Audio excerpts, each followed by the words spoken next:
What's good, everybody? It's your boy, Mr. CDK Boxing.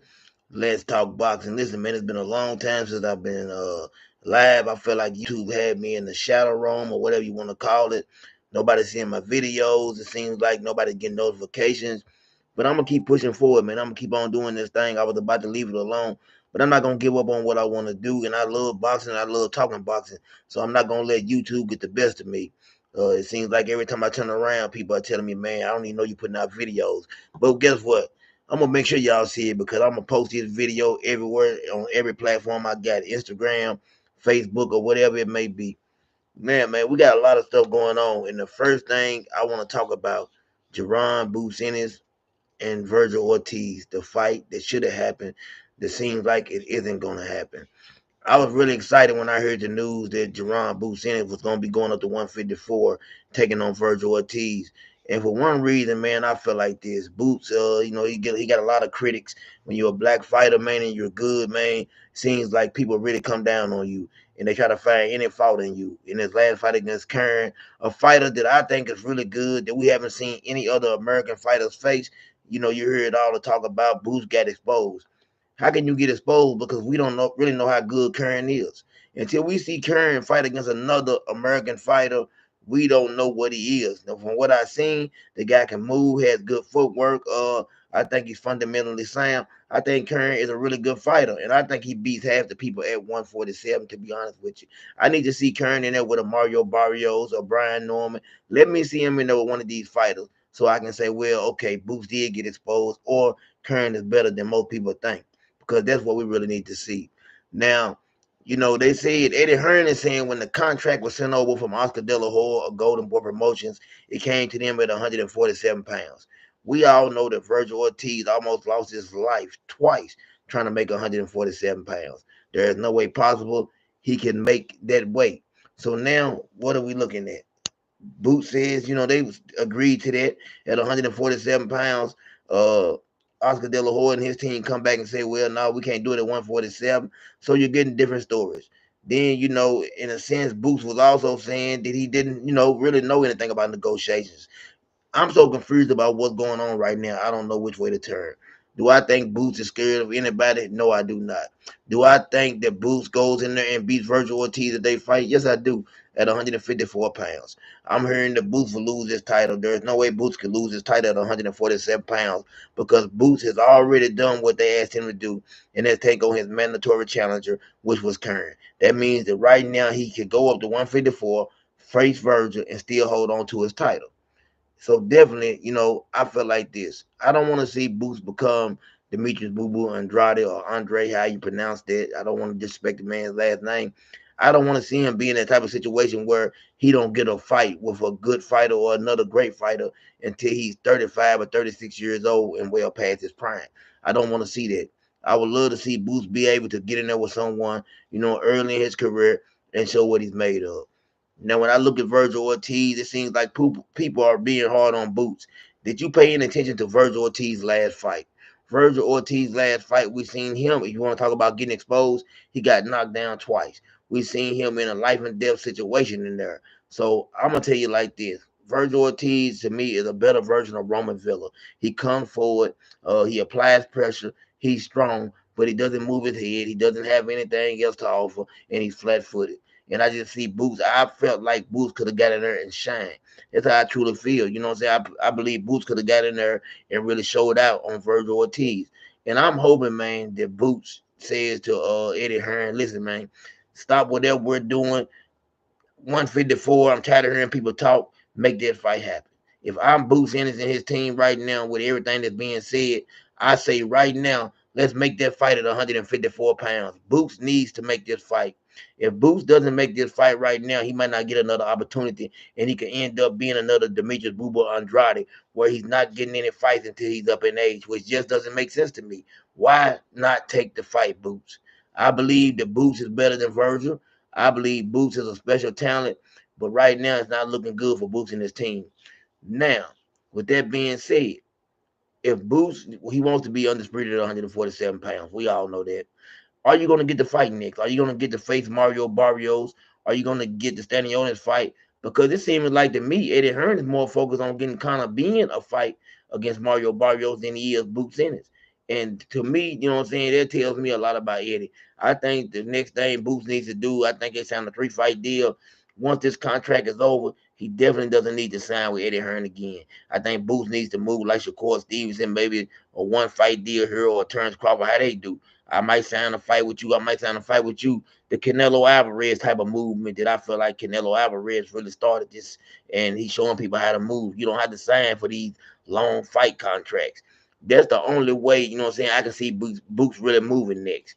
Uh, with Boots and his team, I don't know what's next with them. I don't know what they're thinking.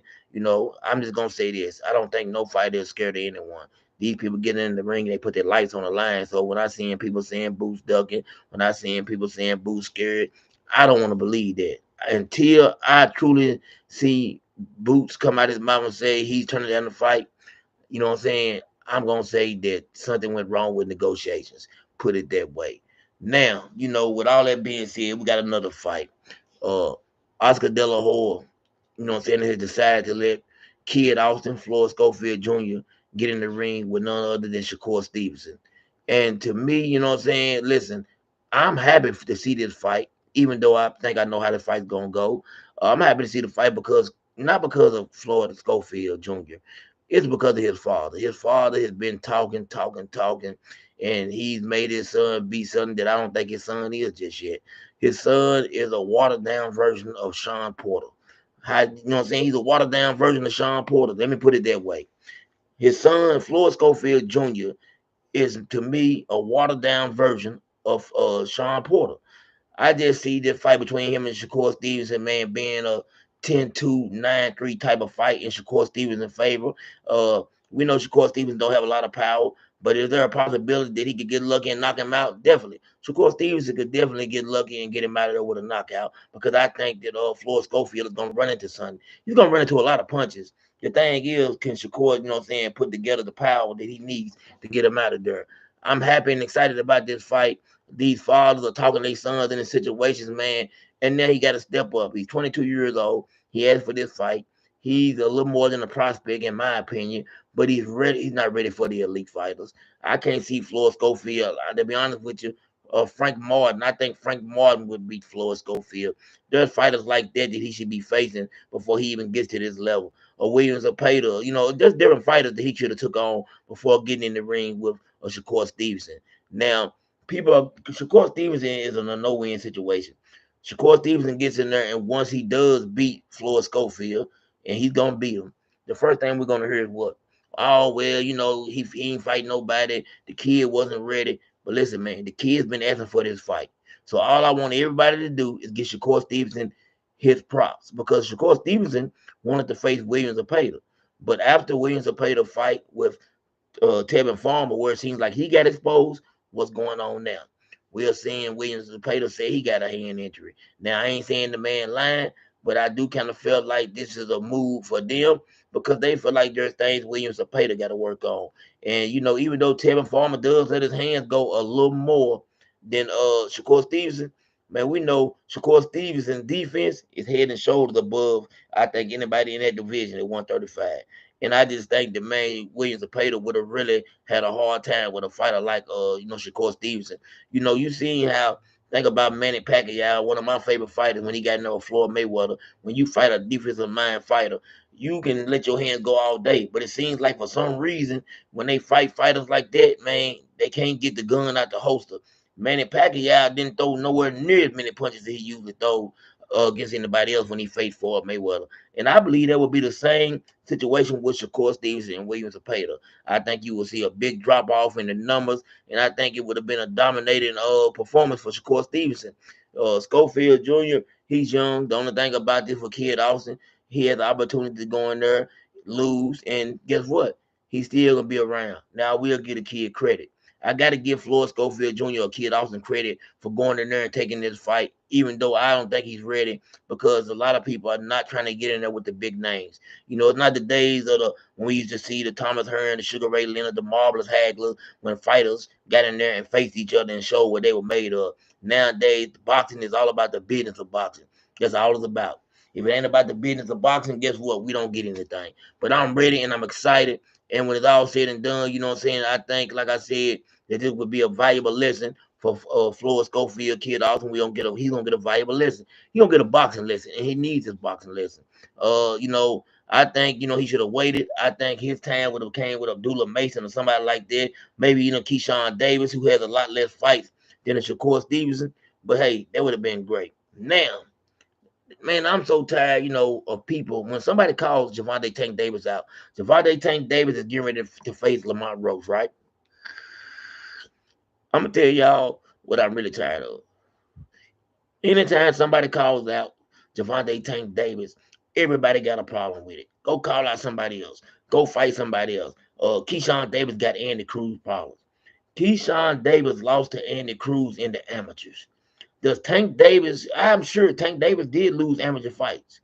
Does he need to go try to find everybody that he faced in the amateurs and handle that? No, he don't. He's moved on with his career. He is a professional now.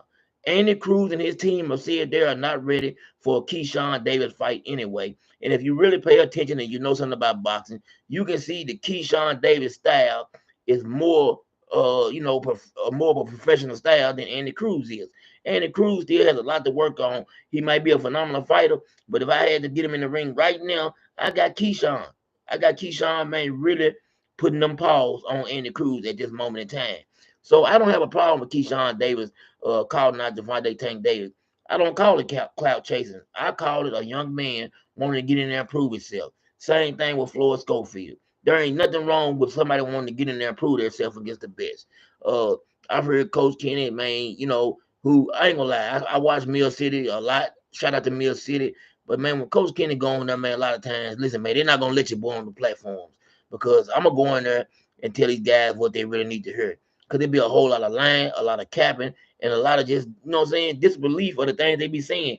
Some of the stuff that these guys say on there, I heard Coach Kenny say that he thinks Shakur Stevenson will win by majority decision. Listen, man, against Floyd Schofield.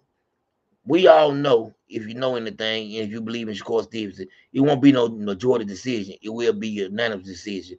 He's saying things or trying to make it seem like this young guy might be a look. He knows he can't come out and say that kid officer gonna win, but he's trying to make it seem like, man, it might be just a little tough fight for Shakur Stevenson. I don't see that. I just don't see it. I really want to see Tank and Shakur. I want to see that fight. I lean towards Tank because of the power, but man, it could be one of them situations where Shakur Stevenson, IQ, defense, footwork, and everything can be too much. We know the Tank gets behind on the cards a lot, but it's gonna come a time when you can't get behind on the cards when you're gonna face a fighter that you're gonna have to, get ahead early on because guess what? You might not be able to catch up with him.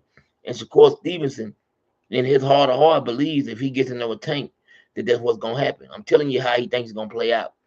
He thinks he's gonna be able to get in there, get ahead on the scorecards, and he don't think Tank gonna be able to catch up with him. That's how much he trusts his defense. So I would love to see Keyshawn Davis, and I would rather see Keyshawn Davis and Tank than Lamont Roach and Tank. I'm just gonna keep it real with you. People don't want to tell the truth about Gervonta Tank Davis. Listen, man, one of my favorite fighters. But is he fighting the elite level fighters in his weight class? No, he's not because you have the Williams, the Paters, and the Keyshawn Davis, Shakur Stevenson, and guys in his division that he could be facing instead of going down and picking guys from lower weight divisions all the time. People don't want to tell the truth about that. Tank is a very special fighter, but it seems like his fans and his coaches want to put him in his back pocket, in their back pockets, and protect him. What are you hiding Tank from? If Tank is everything that we believe he is, man, it's time for Tank to get in there with these guys and start taking them out. Tank is 30 or right around 30, and the time is not on his side. Hey, when you hit 30, things start to happen. Some people start slipping around 30. Skills start diminishing a little bit. We don't know when Father Time gonna decide to come along. You know what I'm saying? But guess what? Father Time's undefeated. So Tank really needs to start thinking about facing some of these guys. We need to see what Tank gonna do. We need to see, you know what I'm saying? Tank next fight, it had to be a Shakur Stevenson or somebody like that. Teofimo Lopez is at 140. I'm sure for Gervonta Tank Davis payday, Teofimo Lopez will be willing to come down to 135. Devin Haney, I don't know if he can make 135. And right now, I don't know if I want to see that fight. I am a Devin Haney fan, but I like to see Devin Haney get in there with someone else first. I don't know where his mindset is at right now. So I don't want to see a Devin Haney and Gervonta Tank Davis fight right now. But I would definitely love to see a Gervonta Tank Davis versus a Teofimo Lopez at 135, maybe a catch weight somewhere in there. They can meet 137. Anything besides what we're seeing from Tank. Tank continues to go down and pick up fighters from the lower weight classes, and I don't think Tank has to do that. I truly believe that Tank is the best at 135, but I feel like his coaches and other people don't believe in him the way we believe in him as the fans, because the fans gonna argue you up and down about Tank. We'll go to war for Tank. But when you hear his coaches, it's always like Coach Kenny is always trying to deflect. When they bring up a good fighter, the first thing Coach Kenny did with Keyshawn Davis, he started talking about Andy Cruz, and he got Andy Cruz problems. Andy Cruz team has already said what? They're not ready for Keyshawn Davis. If you look at what Andy Cruz has done in the pro so far, you know he's not ready.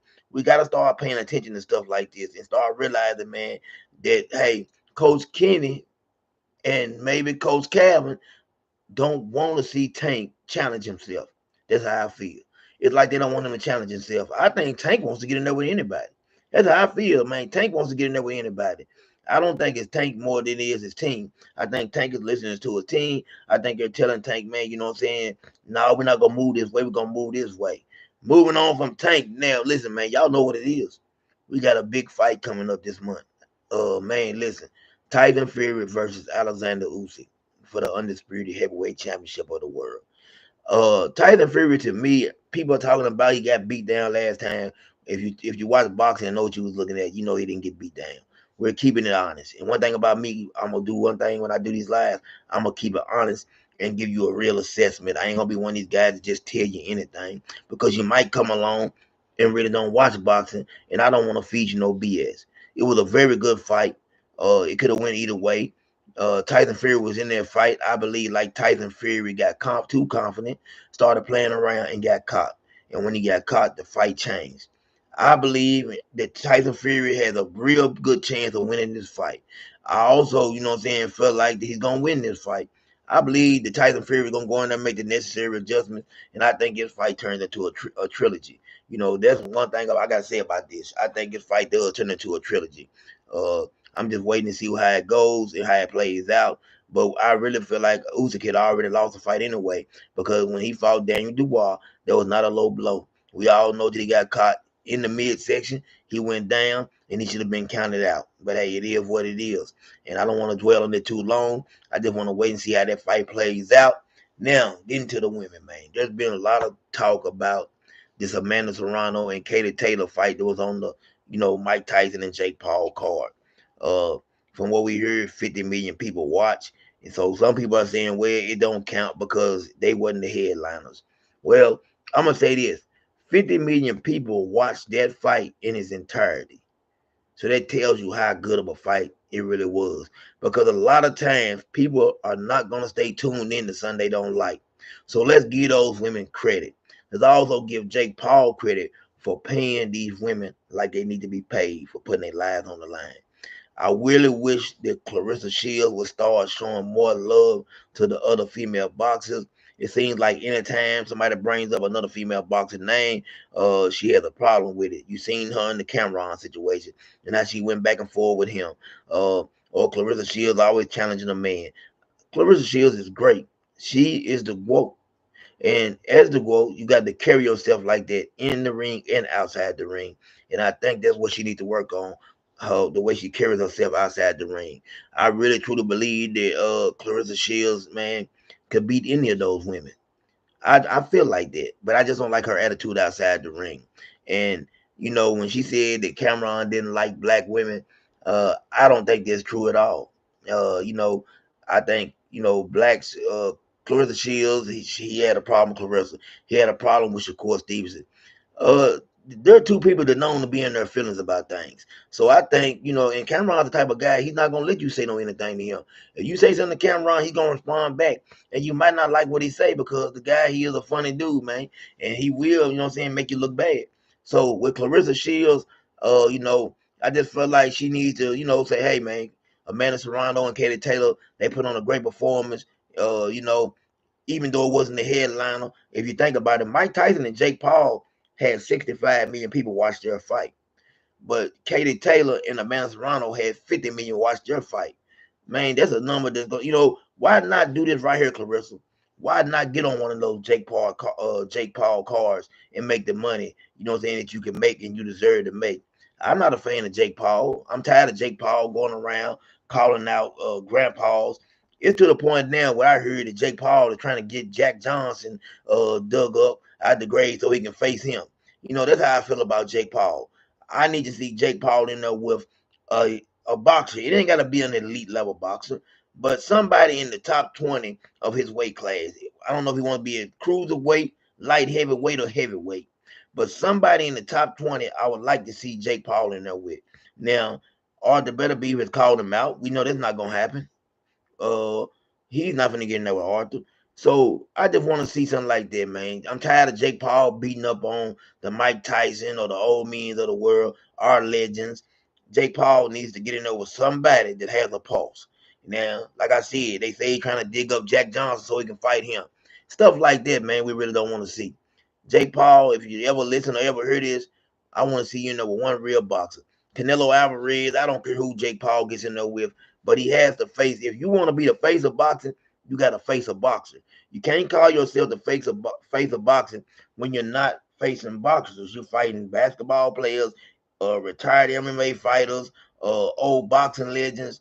That don't count for nothing. I'm never going to give you credit for getting in the ring with anybody when you're not facing real live competition.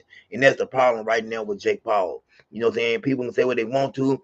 I'm happy that he put $20 million in Mike Tyson's pocket. Man, Mike Tyson is a legend. He deserved that 20 million. I don't have a problem with that. I just don't understand how people feel like they were gonna see anything different from what they saw. Mike Tyson is almost 60 years old. I have nothing but respect for what he done. You know, they said the man had a mini stroke or something like that 3 weeks before the fight. He was also in a wheelchair right before the fight. He had to get his knee drained. So a lot of people are looking at these little short training clips and stuff and saying, "Oh man, it's set up and it was rigged." No, I don't think it was rigged, and I really feel like Jake Paul might have held back a little bit on Mike Tyson. To be honest with you, I think he respected him. I think Jake Paul carried him in the later rounds. It's not going to be a popular opinion, but I'm saying how I feel. Now, listen, man, we're going to start doing these lives every day. They're going to start going up. I'm going to start doing interviews on here. I'm going to get back to the business of boxing. You know what I'm saying? So much cap going on around here, so much hating, lying. People can't be honest about what they see. I'm not going to be that guy. I'm not down in fighters. I've been in the ring. I know what it's like. Ain't nobody scared of nobody. And I give, you know, even if I don't like a fighter, I'm still going to give him the respect he deserves. You will never come on my channel and hear me just really talking bad about a fighter. I don't like the things Teofimo Lopez has done or said. I don't like the things that Ryan Garcia has done or said. I respect him inside the ring. That's all I can say. Man, this is CDK Boxing. Man, like, subscribe, and comment to my channel, and I'm out.